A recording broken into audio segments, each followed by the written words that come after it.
All right, good evening, everyone, and welcome to the Regina Sports Hall of Fame's 8th annual induction ceremony dinner. My name is Chris Hodges from CTV Sports, and I'm very pleased to be your MC tonight. You'll notice that Craig Adam is not in the building this evening. Craig had some other commitments that he was unable to join us on this evening, and it was actually, I was very honored to be given the opportunity to follow him as the MC, as I understand that he's been doing it for the first 7 years that the induction ceremony has taken place. I asked him if he had any advice, and he said, well, first and foremost, is you're going to need a stepladder so you can see over top of the podium. And I noticed that with Craig not here and Mayor Pat Fiacco in India at the Commonwealth Games, it's unlikely that we'll need the stepladder tonight. But nevertheless, it is here just in case. I also got to wondering as to whether or not it truly was a matter of Craig Adam having some prior commitments, or whether or not there was something else to him not being involved tonight. And then I took a look at the list of inductees this evening, and with Jim Park and Rob Pine being inducted into the hall today, and on the board you had Daryl Davis and Tony Plater. I just thought perhaps it might have been confusing if everyone had the same haircut.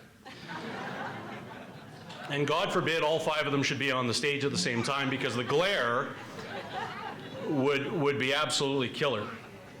I am very pleased that Craig isn't here tonight, largely because I don't like the guy. Nothing specific. Just, just not really all that big a fan. So as they were trying to find a replacement for Craig to be the MC tonight, they decided to go in the direction of Tall, Dark, and Handsome.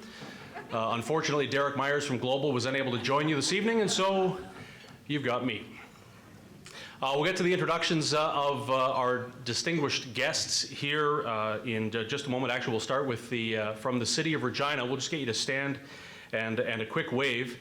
We'll also get you to remain standing until we have all the introductions done, and then a round of applause for those who are standing. So from the city of Regina, please welcome to the evening tonight Ward 8 Councillor Mike O'Donnell and Ward 9 Councillor Terry Hinks.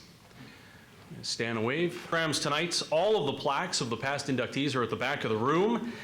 They are presently hanging in the foyer. Actually, they're presently at the back of the room, but they are generally hanging in the foyer at the University of Regina's Center for Kinesiology, Health and Sport, but have been brought here to the Regina Inn for display tonight. Very shortly, the Regina Sports Hall of Fame has some fantastic plans and will be unveiling a new location on the main level of the Cooperator Center at Everest Place, the new sixplex that's over on the exhibition grounds.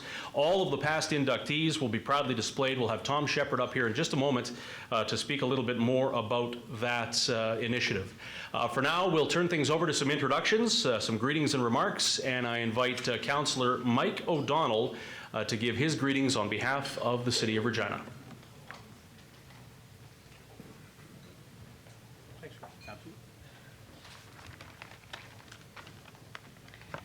Evening, ladies and gentlemen. I'm certainly pleased to represent Mayor Fiacco, my council colleagues, and as noted, Councillor Hinks, my colleague, is here tonight. A couple of observations. I've been here a number of times. When I entered the room, and I always come early, and I try and stay in the back and watch a little, but I noted the following. As most of you came into the room, you greeted one another. Very good.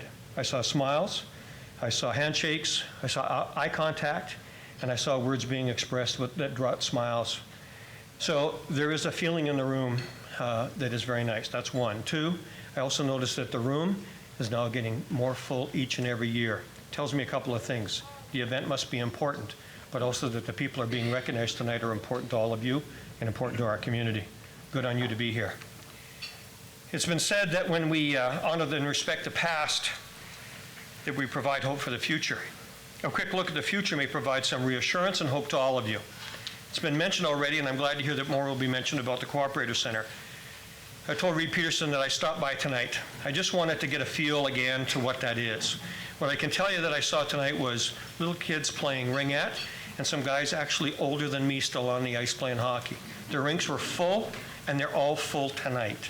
There was a wonderful movement within there of people just getting along and enjoying what was going on. Now, on one end, you have the Pats, and on one end, you have the university and midget AAA Pats. I think what we don't know is what's going to be in between yet and what can develop. I'd say it looks very promising. This afternoon, I stopped by Libel Field. If you haven't seen it yet, I'd ask you to please go out to Douglas Park and have a look. It is absolutely magnificent. There is nowhere else in Canada that soccer and football have put their money on the line to create a facility. It will be first rate, and it will be wonderful.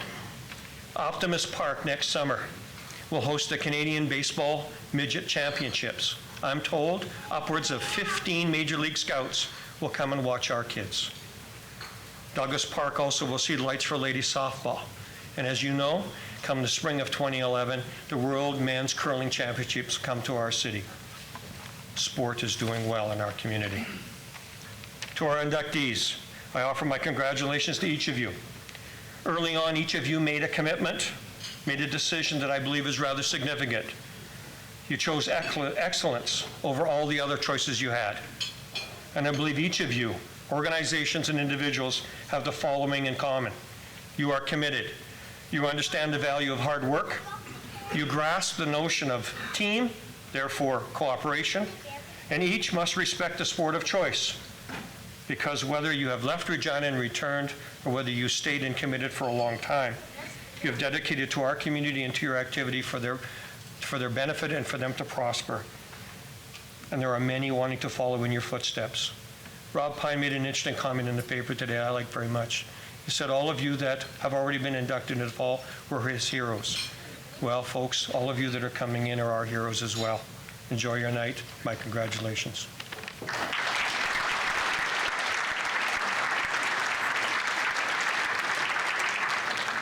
Thank you very much, Mike. Joining us now to offer greetings on behalf of the Regina Sports Hall of Fame Board of Directors is Tom Shepard.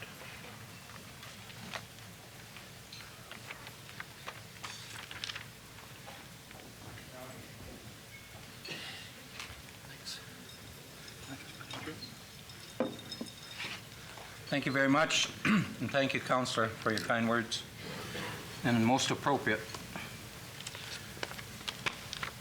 On behalf of the Board of Directors of the Regina Sports Hall of Fame, obviously, we'd like to welcome everyone here tonight to the 8th Annual Regina Sports Hall of Fame induction ceremony. This is a night we annually honor people who have contributed to sports within our great city. This year's inductees will all be presented individually, and they are Jamie Hewart, an athlete in hockey, Mike Sillinger, athlete in hockey, Rob Pine, athlete in football and basketball, Sam Stewart, in builder and basketball, Jim Park, athlete in rally, and the one that's a patrons is the Kiwanis Club of Wascana, who are being inducted as patrons in the area of football. With this year's inductees, we will have, in our 8 years, 48 inductees into the Regina Sports Hall of Fame. We have 20 athletes after tonight, 17 builders, 8 teams, and 3 patrons. In addition to that, you can see in your program, there's also 150 honorary members with Regina connections who had, before the Regina Sports Hall of Fame started, had previously been inducted into the Saskatchewan Sports Hall of Fame. So, because they had already reached the Saskatchewan Sports Hall of Fame, we in year 1 put all 150 in as honorary members to our Hall of Fame. As was said, for the first 8 years, our Regina Sports Hall of Fame display has been housed in the foyer of the Center for Kinesiology and Health Sciences at the University of Regina. And this has been, that display has been there since it was founded in 2003. The Board of Directors of the Regina Sports Hall of Fame have always envisaged a larger display that would recognize our inductees in a more significant and long-term manner. In this regard, over the last couple of years, we've been working on it, and a decision was made this spring to expand the display to allow us to improve the recognition of our inductees and to give back to the university space that they're needing in the coming years. As I said, as a result, the space available at the University of Regina is not going to be used, and the decision was made to pursue our other options. We looked at a number of areas, and with the great new facility at Everest Place, an opportunity presented itself with the development of the new Cooperators Center at Everest Place. And if you've been there, it really is truly an amazing facility, and the city and everybody involved and the exhibition should be proud of themselves. That's going to be high traffic area. There's going to be just tens of thousands of people, if not hundreds of thousands of people, go through that area every year for decades after decade. This idea of moving it there, finding the suitable space in the new arena was helped by the people on the Regina Exhibition Board, Mark Allen, Neil Donnelly, and Reed Peterson, and we want to thank them for their support in letting this space come to honor our great Regina athletes for the long term. In addition to just moving there, we've come up with an exciting new design has been developed by the skilled staff at PLS Sign and Graphic. And the new display is currently being developed. They're in production right now. And we'd like to thank Grant Finley and Keely Tyler for their creativity. I think we'll be very proud of it, to be very visible in a good location. A completion date has not finally been set, but we're looking at installation in December or early in the new year. It'll be installed long before next year's event. And we will be announcing an official unveiling will be planned to announce it. It's on the main concourse between rinks 3 and 4, and I think it's the most visible place in the whole great facility of the 6 rinks. At this time that we will be moving from the U of R, we'd like to take a moment to sincerely thank the U of R for their support in housing the display for these past 8 years or 7 years at the U of R. Thank you to Dean Craig Chamberlain and Dick White, Athletic Director. And we might note that Dick sat on the original committee that developed the Regina Sports Hall of Fame, and he continued helping us at the university and is always kind to the Regina Sports Hall of Fame. He was a member of the founding board of directors. And when we were going through pictures today, or the other day, for the late Sam Stewart, we also noted, I found some of a young Dick White who appeared to play with him. Anyway, enough of the bowl. One last thing we want to say is that you all got this document. We are not like some of the other ventures that I am usually associated with in fundraising. We are not out to make a bunch of money. We just like to pay the bills and have our facility. And we do it 2 ways, by the support tonight, and we keep the costs down. And I think this is a much better way of handling things in an informal manner. We keep the costs down, and we're not out to make a bunch of money, but we don't want to lose. Another way we make the money on an annual basis is we sell memberships in the Regina Sports Hall of Fame. And really that is like a donation, but you get a membership. And that's only $20 annually. And we'd appreciate everybody throwing in filling in their form and putting it at the table at the back where you checked in. There's an application form in there, and it's only $20 for a year's application. Now let's get on to where we're really here, get on to the inductees. Thank you.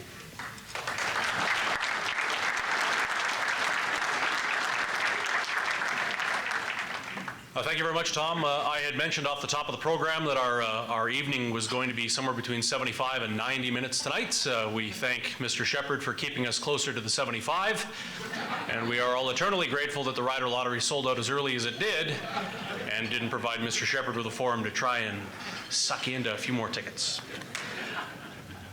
As I understand it, Tom, you were going to stay up here. Is that the case? Sorry? Very good, then. We are now at the part of the program where we will start welcoming the class of 2010 into the Regina Sports Hall of Fame. The 2010 inductees. The Regina Sports Hall of Fame is all about honoring the past and inspiring the future, and we are pleased to induct the following into the Hall of Fame. Our first inductee in the builder category is Sam Stewart.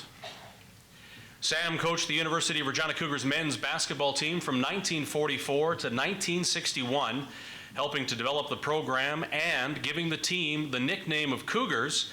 He also coached the Regina Crescents, who won 7 senior men's provincial championships in the 1950s and 60s. He coached the senior men's provincial team at the 56 and 1960 Olympic zone trials, losing the first series to Winnipeg and the second attempt to the University of Manitoba.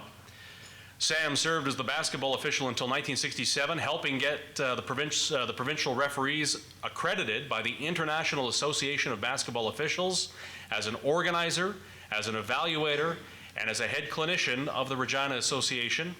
Sam was a playing captain of the Army and Navy veterans team that won the 1946 Saskatchewan Senior Men's Championship. Sam was born in 1915, sadly died in 1983. Sam Stewart, a 2010 Regina Sports Hall of Fame inductee in the builder category.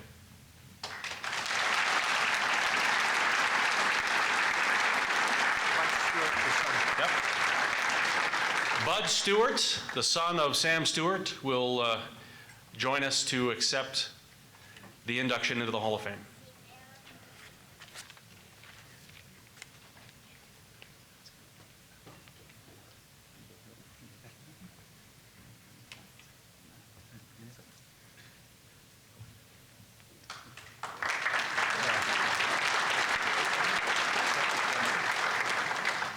Well, thank you very much. It's quite an honor for my father, and I'm sure you would be proud to have it. And just thank you very much. Thanks, Tom, for all your work to do this. Thank you.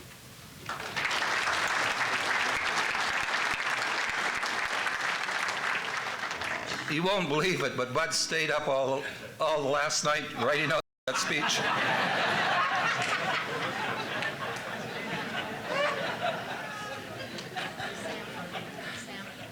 Also at the Stewart table is a grandson up from Virginia, just arrived at 6 tonight, Chris Stewart, and another son, Sam Jr.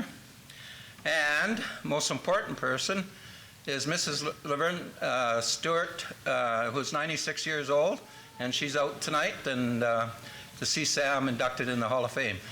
And Chris's father-in-law, Bob, Dr. Bob from Florida, is also with us. Bud, do you want to say anything more? I hope the rest, we might be out of here in 20 minutes if they all talk like Bud. I hope the rest of you could talk.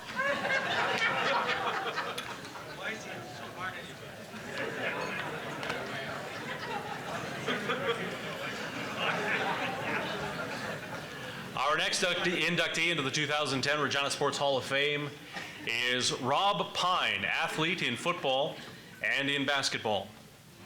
After his high school career at Luther, Rob earned a football scholarship to Tulsa University, where he played under former Rider quarterback Glenn Dobbs. He joined the Regina Rams from 1969 to 1971, winning a national junior football championship in both 1970 and 71. Rob played basketball with the University of Regina Cougars, earning conference all-star status in 1971 and 72, playing in 16 games, scoring 200 points, and picking up 114 rebounds. He played for the CFL Saskatchewan Roughriders on special teams and as a defensive back from 72 to 73, including 2 West Finals, and made an appearance in the long-lamented 1972 Grey Cup against the Hamilton Tiger Cats.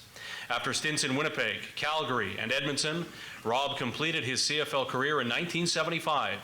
His father, Wayne, was a Rider offensive lineman from 1946 until 1953, and his uncle Fran was part of the 1947 Rough Rider team. He coached high school basketball for Leopoldus, also with the Young Athletes Saskatchewan program and the Regina Church Basketball Association, still coaching high school and minor football teams here in Regina. Rob earned Minor Football Coach of the Year status in 2009. Rob was born 1950 right here in Regina. Ladies and gentlemen, please welcome the newest inductee into the Regina Sports Hall of Fame, Rob Pine.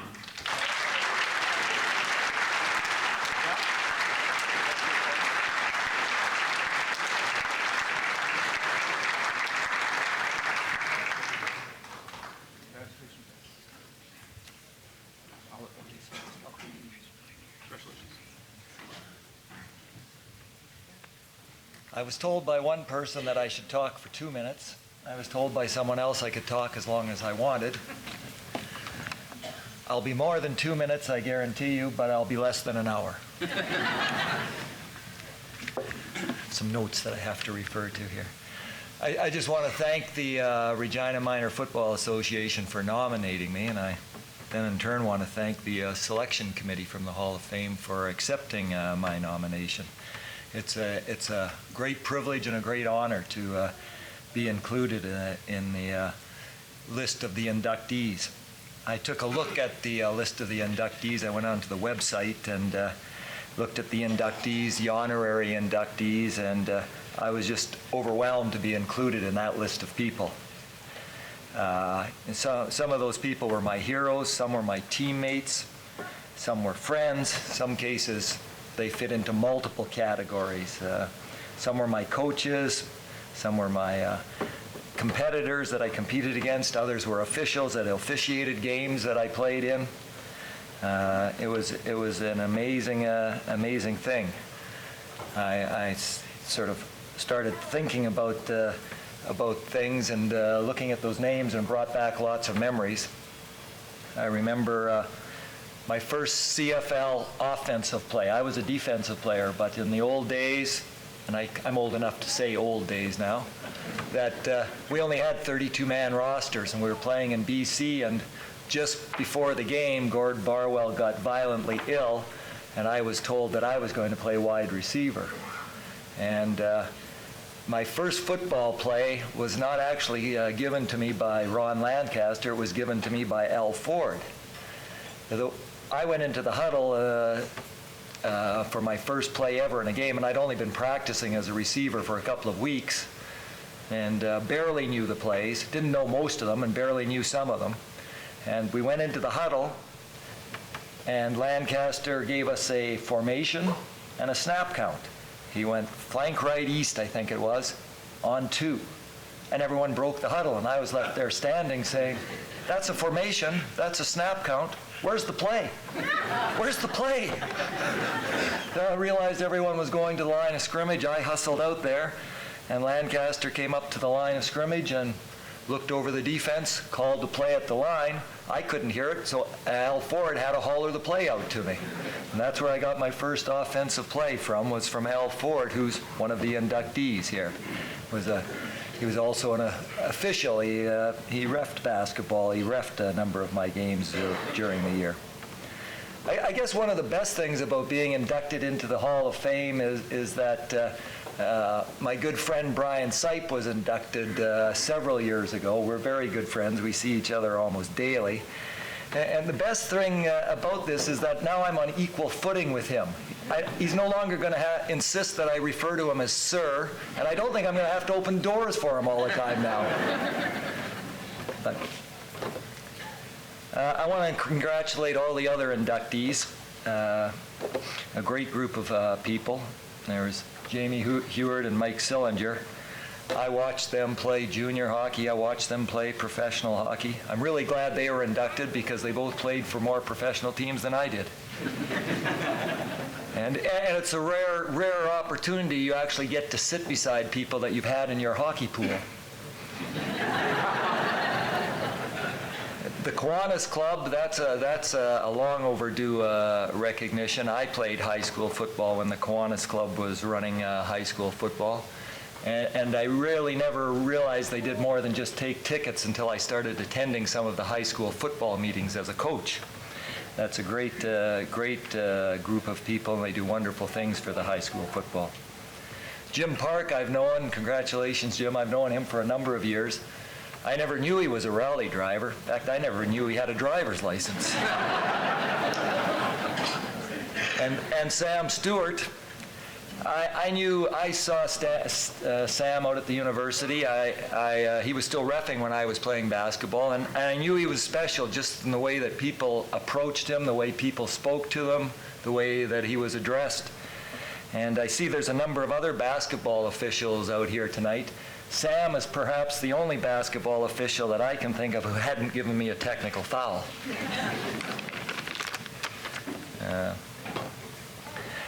Sports is a great way of, and athletics, a great way of experiencing life and learning different lessons. The events and all the little occurrences, they stay with you forever, and they sort of mold who you are. It enriches your life participating in sports, whether as a coach, a builder, an athlete. That's why I continue to coach. I get so much more out of it than I give. And coaches are a huge, huge influence on you.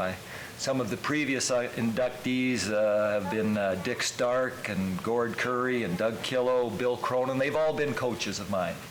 At times I wish I could be more like them when I coach, but I can't be, because Gord is Gord and Bill is Bill and Dick is Dick, and no one can actually be like them. They're very special people. Now, coaches are, next to your parents, coaches are your most important influence in your life, I think.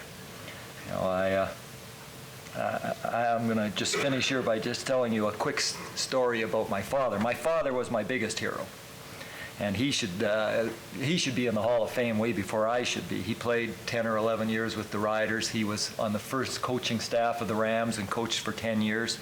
Coached a lot of people probably in this room. And I was really lucky. I grew up in a football environment when I was born when he was still playing for the Riders.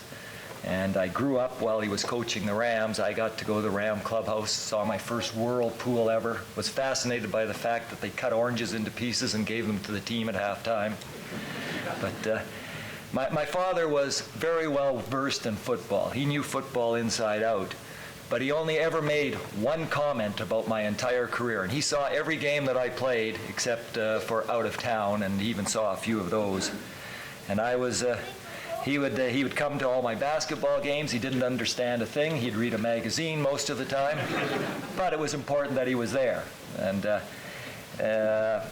in my grade 12 year of high school football, I was a quarterback back then. I ran a sweep around the end. And for some strange reason, after I'd got 10 or 20 yards down the field, I decided to cut back inside. I got gang tackled by a bunch of people and injured.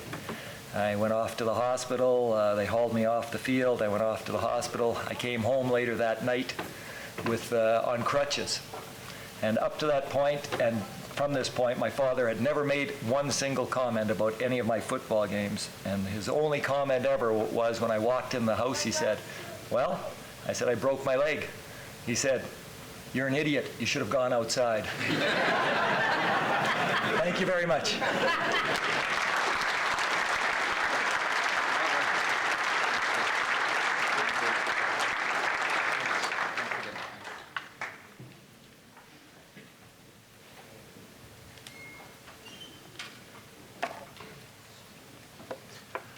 Our next inductee into the 2010 class of the Regina Sports Hall of Fame is Jim Park, an athlete in rally driving. I first met Jim actually as a patron at the courts facility that Carm Carteri used to own. And when I first found out that he was in the Hall of Fame, I thought it was rather interesting that Tuesday morning handball apparently was qualification enough to get you into the Hall of Fame. And as it turns out, he had a life long before he was the handball wizard. Jim Park, an athlete in rally driving.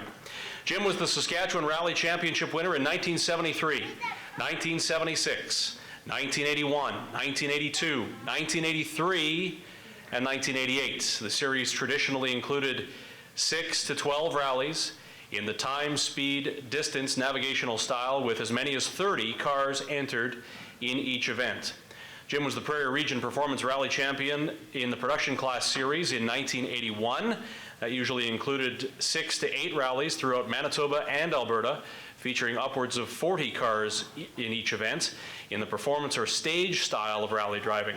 Stage rallies often include full-out stretches of full racing. Western Canadian Performance Rally Championship, Production A-Class Series Driving Champion in 1982 and in 1983.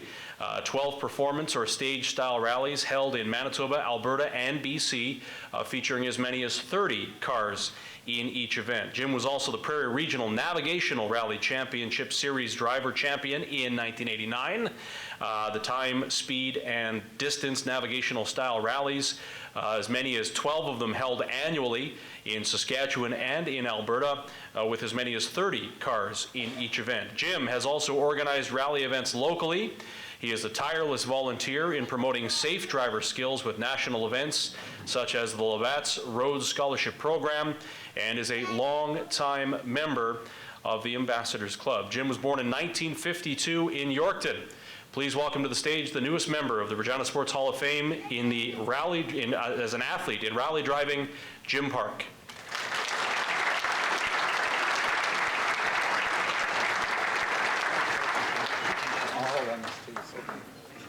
Congratulations.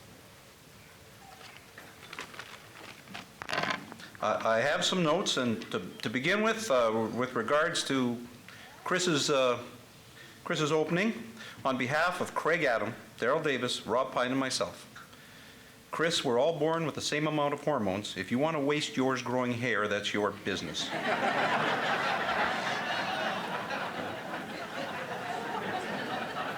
Fellow inductees, Hall of Fame board, ladies and gentlemen, thank you for your attendance this evening. I'm truly honored to be the first motorsport competitor to be inducted, and I hope others will follow. Usually, when someone from our sporting arena gets handed a trophy, they will leap up on a podium or on their car with a bottle of champagne and proceed to shake it, spraying the audience. If you'll notice, the guys from my car club are in the very back. As much as it seems like a lot of fun, the board mentioned that they do not carry dry cleaning insurance, so I will refrain. In return, they also assured me that they would tell the other members of my car club that my name wasn't just drawn from a hat for this. Unlike the other athlete inductees, this evening, rallying was a hobby for me, not my profession.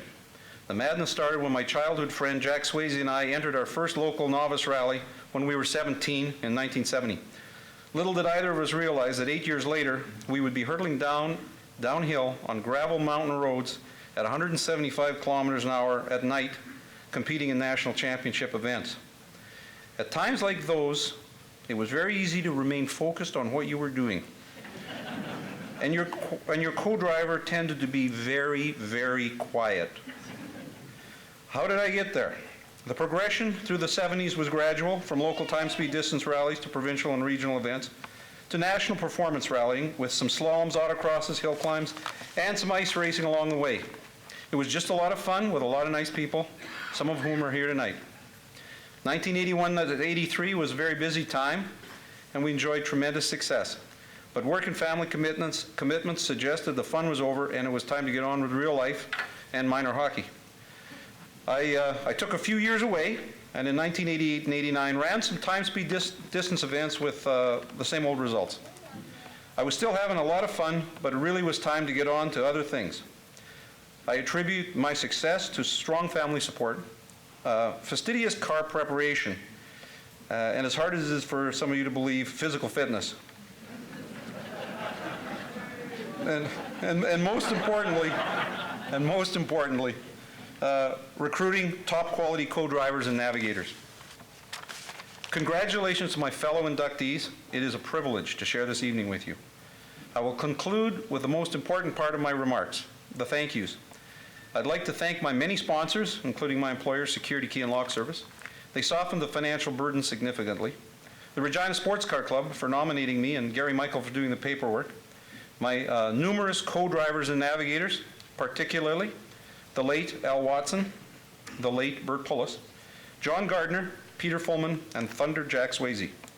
And most importantly, my family and the love of my life, my wife, Jane, who has supported me for 35 years. Thanks again to my friends and everyone else attending this evening, and to the Regina Sports Hall of Fame for this tremendous honor.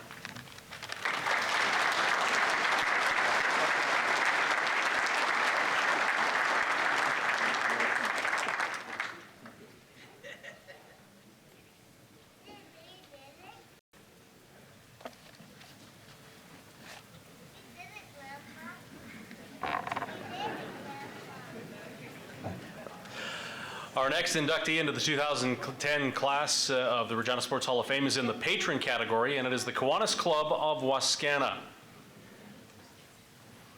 As a project for developing youth activities, the Kiwanis Club of Wascana began sponsoring high school football back in 1954 when 4 teams, Central, Balfour, Campion, and Luther, joined the league.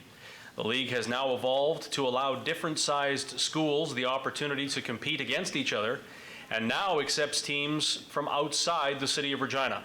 Regina Intercollegiate Football League is now considered one of the top high school football leagues in Canada. There are 16 teams in the RIFL, 4 of them are outside the city. Kiwanis awards bursaries to players, managers, and trainers, presents Merit Award to the school with Best Spirit, and concludes each season with a Banquet of Champions to recognize the All-Stars as well as the Mom and Dad of the Year. The Kiwanis Club of Wascana has assigned doctors to each team, and with the assistance of local dentists, has made mouth guards mandatory. They did that back in the 1970s. They've also put programs in place to develop student athletic trainers. Originally, Kiwanis members handled all of the volunteer duties. They still, to this day, provide security at games with the assistance from the Regina Police Service, and they ensure the contests are publicized by the media, starting each season with coaches gathering to establish the guidelines. Ladies and gentlemen, please welcome to the 2010 Hall of Fame, the Kiwanis Club of Wascana. Jack Huber will come forward to accept the award.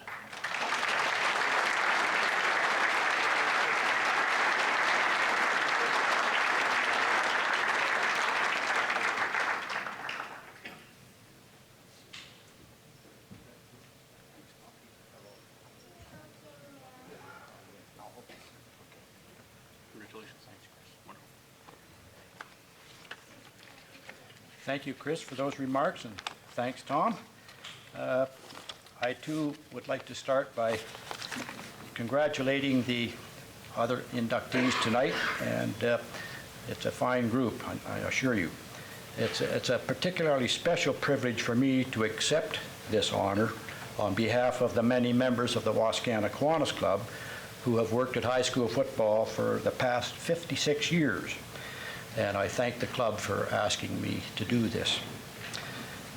It was in 1953 that Dr. Ben Buchhalter returned from a holiday in the United States where he had witnessed a football program at the high school level that greatly impressed him, and he felt, why couldn't we do this in Regina?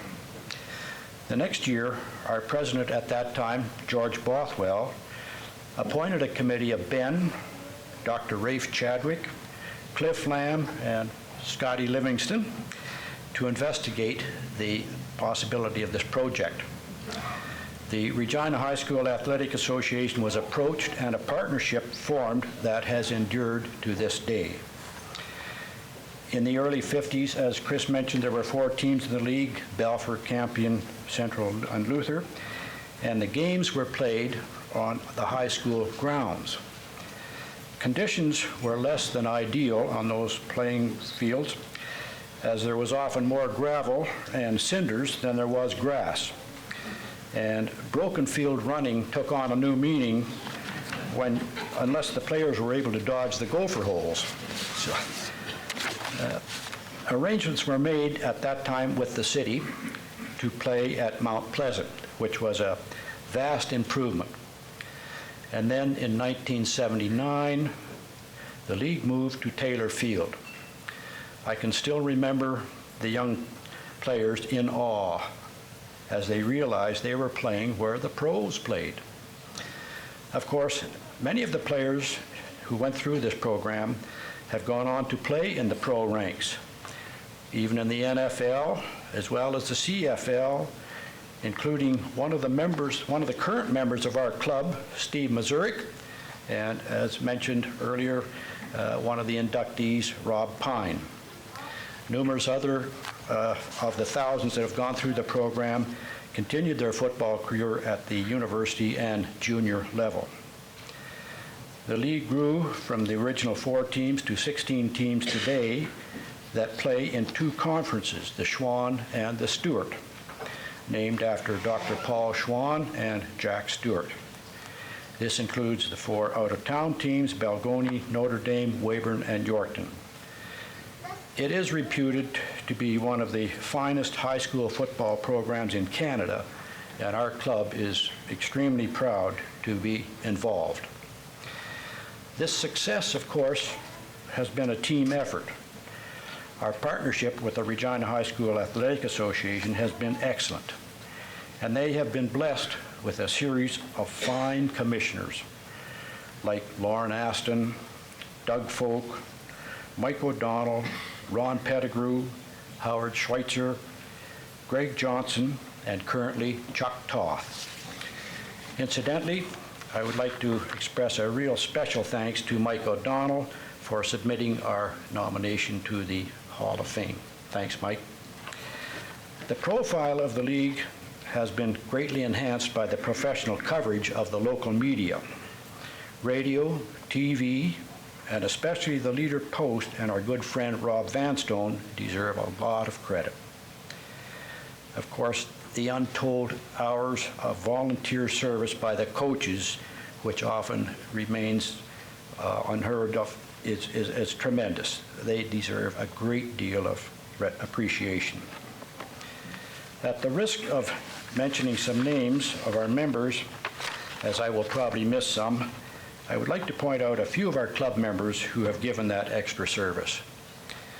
The late Paul Leck and Dale Clark, as well as current members Ralph Leopold and Stu White, have gone the extra mile.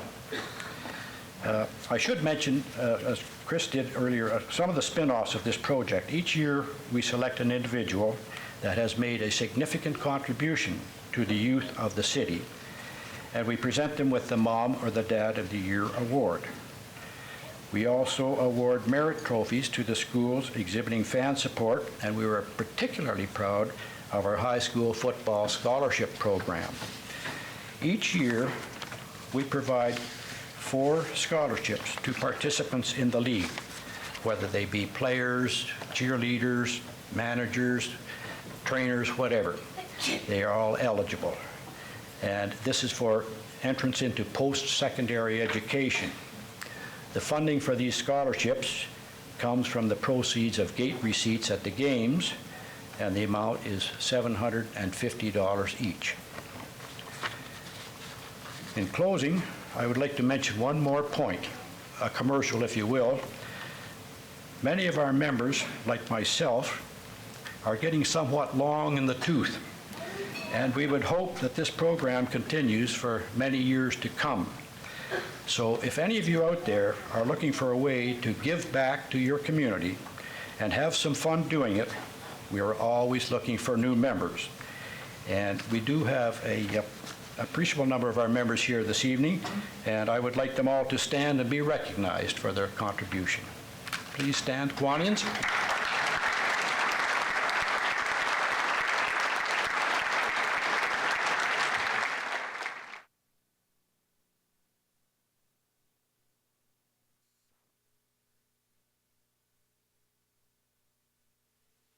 After the Kiwanis Club of Wascana, I remember them very fondly.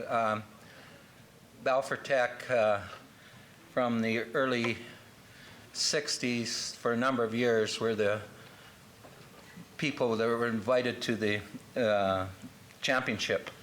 And I remember, and I still have to this day, the pin with the little football helmet with your insignia on it that was presented to all of us. So it was a great start back then, and I'd like to personally thank you. It meant a lot to me.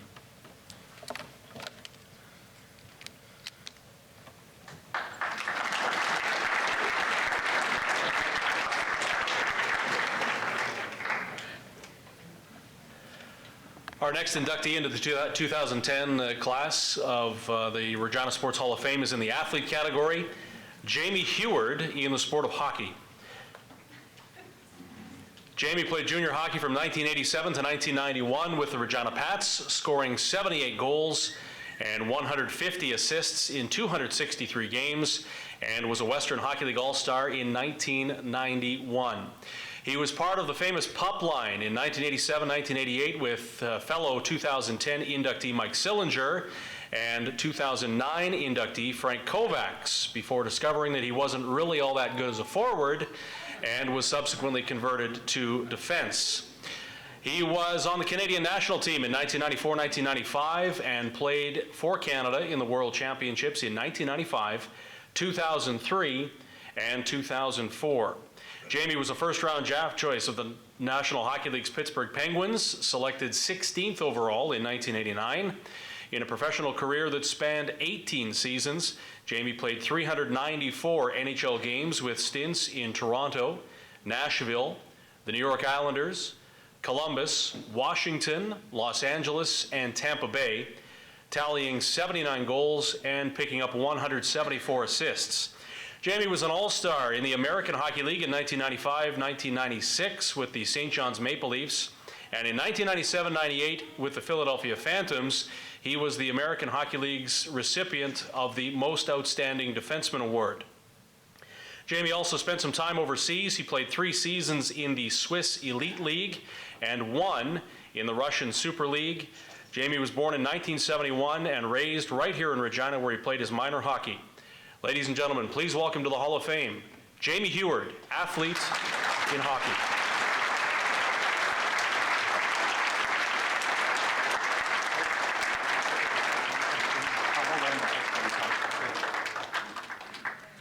Sheesh, how about those eyebrows back in the 80s, huh?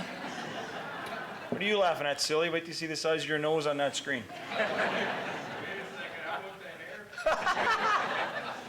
Lack of, no. I used all my hormones on my eyebrows, Jimmy. Well, first of all, thank you for all coming out tonight. It's truly is an honor to be standing up here. I looked at the plaques before I came in, and I too saw some mentors. You almost think that at a time when you maybe don't know why you're in this, and then you look at those plaques and you see some of your colleagues and people that mean a lot to you, it really puts it in perspective. And I certainly am proud to be standing up here and know that at some point my plaque's going to go up there and be a part of some of the builders and the other athletes. So it truly is an honor. I'd like to thank the board for putting this event together and obviously accepting my nomination. I think a lot of people can get it nominated. I don't know if everybody gets accepted, so I appreciate that. I started playing hockey for the simple reason that I absolutely loved every minute of it. It was, in my mind, the best sport. Winters in Regina, minus 40, there's really not much to do in the winter, so video games weren't an option. A lot of other sports weren't an option at the time, so it was get outside and get out of the old man's hair and get to the rink. That was pretty much the reason why I started playing hockey. I certainly couldn't have ever dreamt that hockey would give me what it's given me. I've even though I have been hit in the head about 800 times in my career, I still do have good memories of being young and playing this game. This is the NHL Hockey Hall of Fame, is it? Yeah. I really have to become a good coach to get into that one. Still remember Mom and Dad driving me to 6 a.m. practices, driving me to every corner of the province for tournaments, although I think they enjoyed the tournaments just as much as I did. The hospitality rooms were pretty rocking at that time. The friendships I developed, most of my best friends now are people that I either played against or played with. That's one of the benefits of being a hockey player, is that you truly meet a lot of interesting and fantastic people, and it really has given me an opportunity to make enduring friendships. And most of those friends, whether they've moved away or not, we still stay in touch with, and it really has given me a lot in that respect. Like I said, the shinny games at minus 40, whether you liked it or not, the old man would take the key and go open the shack and turn the lights on, and that was it. That's all you did. The frozen feet, the frozen face, trying to score that last goal because it meant everything in your little circle. You could brag at school the next day or brag at your hockey tournament that you got the last goal at 10 o'clock at night in minus 40. So really provided a lot of good stuff for me. My life and hockey career has taken a lot of turns. Most of them very memorable, a lot of them very painful, a lot of injuries. I'd like to, probably most of you know that I went through a lot of interesting stuff. Start of it was being traded to the Regina Pats as a 16-year-old kid. I originally was listed by the Prince Albert Raiders. Didn't want to go and play in Prince Albert, and if anybody's been to Prince Albert, you know why you don't want to go play in Prince Albert. That was the start of a life that took a really interesting path. I met Frank. Frank and I had played minor hockey together, but it was a good chance for us to be 16-year-old kids on a good team. And then there was playing with the guy that I absolutely despised for 10 years. I wanted to kill him every time I saw him. And I walked into the room, and there he was, Mike Sillinger. Absolutely could not stand him because he was the best player in the city at the time, and I had the chore of chasing him around and trying to make sure he didn't score 9 goals a night. And I failed accomplishment, and we only scored 6. So that was, and to this day, Mike and I are best friends. And so you look back on those memories, like I said, hit in the head a few times, so it's good that I can remember Mike. And like I said, the first time I stepped into the dressing room was very important for me. I was a kid watching the Pats when I was younger, the Wickenheisers, the Durkatches, all the great players that put on the uniform, and that's what I wanted to do. And when I got the opportunity, it didn't seem like much at the time. I was 16 years old. I was nervous. I didn't know what to expect. And I walked in that room, and I was home. I got a chance to play in my hometown. I never had to leave school. I never had to leave my friends. It was a great opportunity. It really made me realize, how beneficial being from Regina and having a Western Hockey League team in your hometown can really be. Also, walked into the room and was blessed with knowing 3 great men that owned the team at the time: Ted Knight, Morley Gusway, and the late Bill Hickey. 3 of the greatest mentors that I've ever known in my entire life. They gave me the opportunity to play in my hometown, and I will never forget that. Who knows what would have happened if I wouldn't have played here, if I would have went to Spokane or I would have went to some other city. I honestly don't know. I'm pretty sure for a fact that Mike and I wouldn't be best friends. I don't think we ever would have. I still would have continued to hate him. So I don't think we ever would have got that out of the way. And they tried to instill in us the values that tried to make us good people. And I hopefully have done that. I hope that they can look down and look at me and shake my hand and just say, you know what, you turned out to be a pretty good guy. I think I have. I don't know. Some of you guys might disagree with that. Then there was a puck line. And it's amazing how a gimmick such as that, to try and get people into the stands, a poster holding 3 dogs and 3 16-year-old kids, and we thought at the time, we're like, yeah, whatever, let's just take the picture, we got to get out for practice. And it's actually turned out to be kind of a cult. I mean, we have, even though we're going on, 39, almost turning 40. By the way, Silly's not that old. His picture is in black and white, but he's still young. He's almost 40. But, the 3 of us have enjoyed 20 years of friendship because of it. You don't get to do that very often. And when I look back at that poster, there was one in the house tonight, and I look back on it and just shake my head going, man, we were so naive and so young, but what a great opportunity and what a great experience it provided for us. And I do have to thank one of the biggest SOBs of all time, Doug Sauter, for that. Could have been the meanest man I've ever met in my entire life. But on the other hand, loved us so much that he was prepared to make us 16-year-old kids in the Western Hockey League. So again, another friend of mine that I still talk to on a regular basis and a great mentor, but at the time, so scared of him that I didn't even want to do anything wrong. I still remember Mike and I sitting at the China Doll restaurant after we got drafted, wondering where our careers were going to go. What's the next step? Do we leave Regina? Do we ever come back to Regina? All these things going through our heads as young, 18-year-old kids. And it really is a pleasure to come back here and be inducted into this because, Regina is my home, and I love being here. This is the greatest city in the world. I mean, I'll tell you what, Regina took a lot of crap for a lot of years. We went to NHL cities, and everybody said, why do you go back to Regina? Geez, why would you go back there? I said, because I like it. It's home. It's where I'm from. I enjoy going out to the lake on the weekends in the summer. I enjoy the golf courses. I enjoy, well, now I enjoy being an all-star in the Adult Safe League. And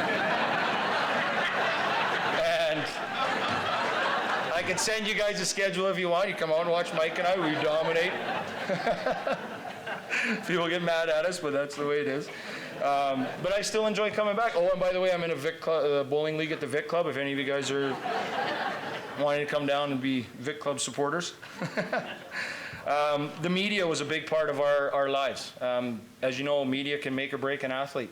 And even though we didn't have the best teams back in the 80s, guys like Rob Vanstone, Ron Rimmer, Warren Woods, Pete Labardius never, ever, ever said a bad word about us. And that went a long way. I mean, these guys basically moved us along in our career and never gave us the notion that we were ever playing bad. It was always good. It was always positive. I mean, you know when you have a bad game, but if the media tells you, you know you have a bad game on top of whether you have one or not. And it was a big deal. I think Rob Vanstone was actually the one that nominated Mike and I for this award, and you know, I can't thank him enough. Most reporters just do an interview and you know, you never see him again. You know, there's a lot of guys that come through this city in the last few years, and Mike and I have had the opportunity to, and Frank as well, to deal with Rob Vanstone. And he was another guy that will be enduring to us for sure. Well, he read all the cities I've been in, so we don't really have to do that. But because I was in all those cities, you can't play professional sports without a good family. And my wife has been the biggest trooper with all the cities that I've played in, going to Europe for 3 years, going to Russia. And if any of you guys want to stick around after, I'll tell you some stories about living in Russia. And you know, you can't do it without a solid foundation, and my wife is that foundation. Lots of times I would pick up and leave, and she had to come and scoop everything up and get it to the next city. And I would go for training camp and be gone for a month, and she had to round up the kids and get the clothes ready and get everything there. So I know a lot of athletes stand up here and they thank their wives, but I truly need to thank my wife because she pretty much runs my show. She gets everything done. She's best. How you tell me? That's on the golf course still. You're not supposed to say that. That's over a 3-foot putt. I get nervous over those things. I got to talk about something. Having said that, my wife, obviously, you know, a big fan of mine. The kids are a big fan of mine. But, you know, I had a mom that had to work 2 jobs when I was playing junior hockey just to make sure that we stayed afloat. Went through some tough times, and she was there for me. She worked 2 jobs just to say, you know what, I need you to do this. You need to play hockey. It's your passion. It's your dream. I'll do whatever it takes. So, you know, a mother in your back pocket. Grandpas and grandmas. My grandma and grandpa were always very supportive. My grandma raised me when I was young. My mom had to go back to work, and my grandma raised me. So, I mean, the family side of it is big for me. I've got sister Allison. I've got uncles, aunts. You know, mother and father-in-law that are very supportive. I've got a best friend and is the head scout for the Regina Pats, was always there for me if anything ever went the wrong way. If I got traded, I got cut, I got sent to the minors, he was always there. And, you know, those are big things. Coaches, John Namira, Harvey Keck, Jim Cernick, Daryl Hublet, you know, my dad, Doug Sauter, these guys all meant a lot to me when I was a young kid, and, you know, made me realize that there's more to hockey. It's about being a good person as well, so that was big for me. I've said a lot of bad things about Silly, but most of them are not that bad, Silly. You're a pretty good guy. I also wanted to congratulate Mike. Frank went in last year, and you know, Frank and I have had a good relationship for, it's got to be 30 years now. Grew up together, got a chance to play together. Mike and I grew up apart, but got a chance to play together, and now we're best friends. Golf all the time. We go on holidays together. We spend a lot of time together. He's come back to the city, and you know, that means a lot to come back here and know that your friends and family are still important enough to live in this city, and it makes me feel good about that. You know, like I said, I played hockey for the reason that it was a great game and it was a good sport to play, and it's given me a lot of opportunities to travel the world and see things and meet a lot of people, and know that, you know, I look out and I see people that I knew when I was 5 years old. And, you know, it means a lot to me to sit in here and just say, thank you for coming out. Thank you for supporting me over all those years. It's been hard. I had to go away and miss birthdays and anniversaries and parties that all my friends got to go to in the city, but it really means a lot that everybody's here, and I really appreciate that. In closing, I just wanted to say congratulations to all the other athletes and mentors that are in the hall, and it truly is a really good thing being a guy from Regina. This is a great honor, and I really do appreciate it. Thank you very much.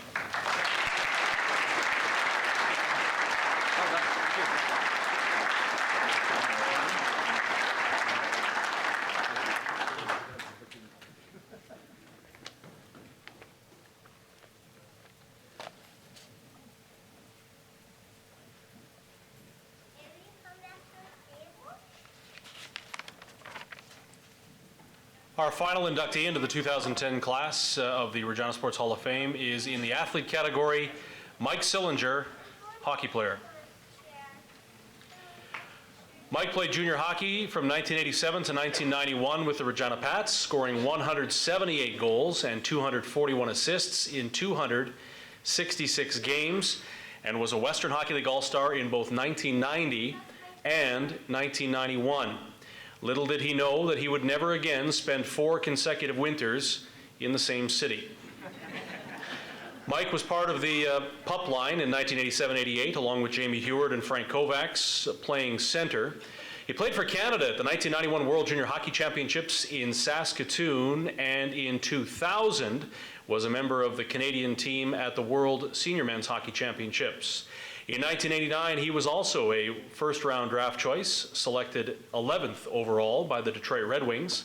He was traded 9 times in his National Hockey League career and holds a National Hockey League record by playing with 12 different teams. Mike played for Detroit, Anaheim, Vancouver, Philadelphia, Tampa Bay, Florida, Ottawa, Columbus, Phoenix, St. Louis, Nashville, and the New York Islanders. Mike Sillinger played 1,049 National Hockey League games, scoring 240 goals and registering 308 assists, also appearing in 48 NHL playoff games. He was born in 1971 right here in Regina and raised here, a hometown boy playing his minor hockey. Please welcome to the Regina Sports Hall of Fame, Mike Sillinger, athlete, hockey.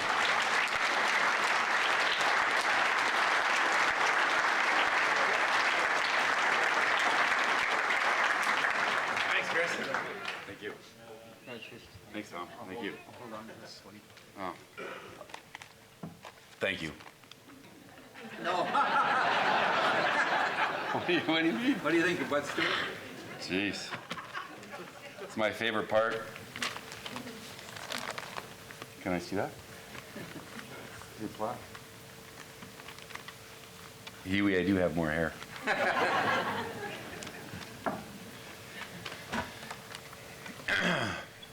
Anyways, I'd like to start off by congratulating all the other inductees tonight, with, of course, honorable mention to my good friend Jamie Heward, who makes this evening more special that we're here to get together to celebrate. I'd also like to thank all of my family and friends who have joined us tonight. I'd like to recognize an old teammate who was inducted last year. To the left winger, to the pup line, good friend, Big Frankie Kovacs. Thanks for joining us tonight, Frankie. I was very fortunate to have a long, healthy career in the NHL. But most of you know my career ended 2 years ago. I suffered a hip injury that kept me from returning to the ice. During this time of recovery, Carl and I had many discussions about where the next chapter would take us. Both of us decided that Regina was the place. So in the spring of 2009, we moved back, put our kids in school to finish the year. It was during this time that we realized the comfort level of the city and how our kids enjoyed living here. Regina was not only the most logical destination, but it was a place we already called home, and there was no reason to relocate. My family and I had our fair share of experiencing different cities to live in, and Regina is right at the top of our list. Carla and I are very lucky to raise our 3 boys in such a great community with so many good people. I often get asked, why do you live in Regina? And that's an easy question to answer. Home is home, and family comes first. My boys always get asked, where was your favorite city you lived in? And Regina is a very easy and quick reply for them as well. So now it's kind of weird, but exciting at the same time, being involved in my kids' activities. I remember my dad taking me to the games and practices, and now I'm taking my boys to those same rinks. Going to Pat's games was something I enjoyed doing, and my boys never say no to go to a Pat's game. Free tickets, Brent, free tickets. My boys get way more excited to go to Pat's game than any NHL game they watch me playing. It's kind of weird, but I appreciate, especially now, how lucky I was to play all my junior hockey in Regina. I think it's something I take more pride in now than what I did when I actually played for the Pats. Those 4 years were special. Some of the greatest memories and accomplishments were during my Pats days, and they stay with me forever. Since I'm on the topic of junior days and pup line, and we got the whole pup line here today, I want to tell a story of how our line got put together. And Big Frankie, I told him when he walked in here that he better have his heads up tonight, because last year he was giving me the gears, or last year I was giving him the gears about the speech. And it's not an easy thing to do, but as you guys all know, you heard Jamie talk, that I hated those two. Hated them. And as a 16-year-old, it's pretty intimidating walking into a room with 20-year-olds, 19-year-olds, young men. We were kids. We played bantam hockey. We never had the opportunity to play midget. And we were sitting in the room looking around. I'm looking, I'm like, there's a loaf head. There's this big dude. I'm like, holy cow, who's that? And then there's me, tiny Mike Sillinger. I'm like, wow. And I remember Jimmy mentioned Doug Sauter. He put us 3 together. It was about 10 games in, and he put this pup line together. Next thing, we're doing posters. We got TV cameras. We got it was like really overwhelming for 16-year-old kids. And we were a line. We were the line in Regina. And Big Frankie was a guy, Doug Sauter was a coach who was hardness. He was a guy that he demanded a lot from his team, but he knew we were kids, so he wanted us to battle hard, compete, and he wanted us to play tough. He knew we had the talent, but he wanted us to play tough. And I'm a weasel. There's no way I'm going to get in a fight. I got Jamie, who's a big guy, tall, lanky, and I don't think he's a fighter either. And I got this crazy son of a gun, Frank Kovacs, so I'm thinking he's a monster, like he's going to kill anyone. We're on this line, and we always had these talks with Doug Sauter, how he wanted us to be more assertive and more aggressive and be just be really hard to play against. And the line was together for about, again, 10 games. And I think, or 20 games. And in that 20-game span, there was 4 brawls. And those are the 4 fights that I have in my whole career. They all happen in the Western Hockey League, and they all come down to Frankie Kovacs running the goaltender every single time. And I had no idea what was going on. I knew that, Doug Sauter had us all in individual meetings and talking about, again, he wanted us to play hard, but the third brawl, or the 4th brawl, was he pulled us all in the room together. And I didn't understand why. I was always like looking around. I thought we were good. we're fighting all the time. I'm like, every time I looked around, Frankie Kovacs is running the goalie. I look over, Jamie's got a guy down, he's pounding him or he's getting pounded. And I'm trying to do the dance. I'm trying to like dance around and try to find the smallest guy in the ice and go, how do I get back to the bench? So Frankie, through all those years, you know, Jamie and I used to joke all the time who we were going to fight tonight.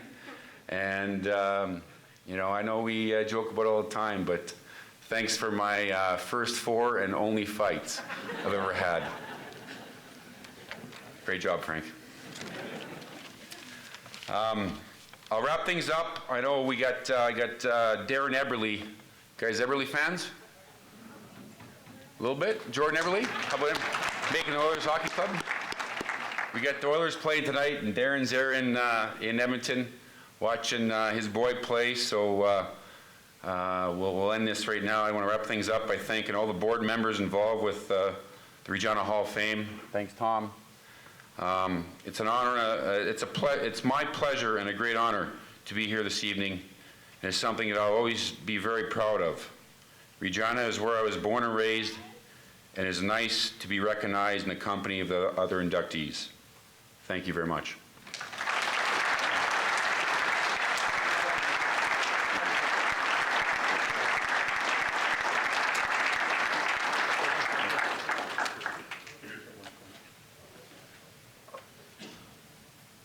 Great careers for Jamie and Mike, but they both confided in me that as much success and greatness they had with many, many teams in the world, playing for all those teams, their only regret is neither of them ever got to play with the best team in the world, the Montreal Canadiens.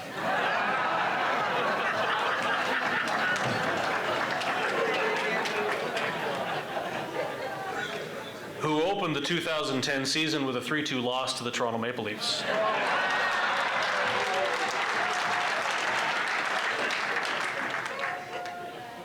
For those who are on the Eberle watch, the Edmonton Oilers currently lead the Calgary Flames by a 1-0 count, and the goal was scored by Gilbert Brulé.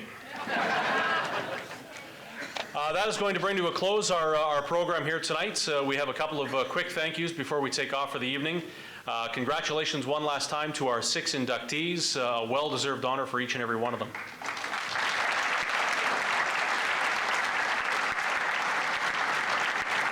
We'd like to thank our friends at Access Communications, one of the community partners of the Regina Sports Hall of Fame. We'd also like to thank our originating sponsor, Molson's, and all of the companies that are listed on the back of the program for helping make the evening a success. Nominations for next year's class are already being accepted and will continue to be accepted up until May 1st of 2011. The nomination forms, along with the membership forms, are in the programs that you have in front of you tonight, or you can also visit the Regina Sports Hall of Fame on the web at www.reginasportshalloffame, all one word, .com, and you can download the nomination forms and any of the details that you'll need if you have someone that you think is worthy of induction into an upcoming class of Hall of Fame inductees. Pins and memberships, as Tom had mentioned, are also available tonight from any of the members of the Board of Directors. And please, I encourage you all to stick around and meet and greet. I'd like to hear the life in Russia story from Jamie Heward a little bit later on tonight. That will officially wrap up our program this evening. Thank you very much for coming, and we will see you next year for the 2011 Hall of Fame inductee ceremony on October the 6th. Good night, everyone. Thank you very much.